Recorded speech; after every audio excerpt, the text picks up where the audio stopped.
လူရှင်တော်ပန်းသည်တေဆုံးရခြင်းနောက်ွယ်ကစာခဏနဲ့ဥပေါ်လီပြီးခဲ့တဲ့နေ့ကစေအုံမှာရုတ်တရက်ကွယ်လွန်သွားခဲ့တဲ့လူရှင်တော်ပန်းသည်ရဲ့တေဆုံးမှုနဲ့ပတ်သက်ပြီးတော့မှလက်ရှိချိန်မှာတော့ဥပေါ်လေးရဆိုရင်ပန်းသည်ရဲ့အရက်တောက်စားမှုတွေကြောင့်တေဆုံးခဲ့တာဖြစ်တယ်လို့ပြောဆိုခဲ့ရလဲဖြစ်ပါတယ်။တက်မှရိုက်ကြည့်တဲ့အခါကျတော့အသေးမရှိတော့ဘူးပြောတယ်။ဆိုတော့ဒါပါလေတဲ့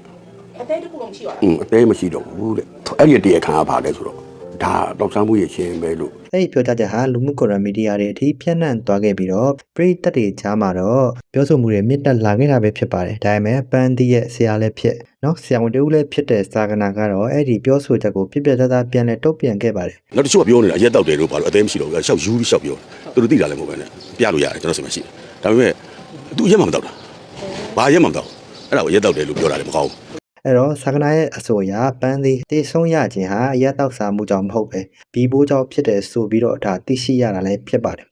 ဒါအပြင်လိုအပ်ရင်စေးမတန်းနဲ့သက်ဆိုင်ရာအချက်လက်တွေကိုထုတ်ပြနိုင်ကြောင်းပြောကြားခဲ့ပြီး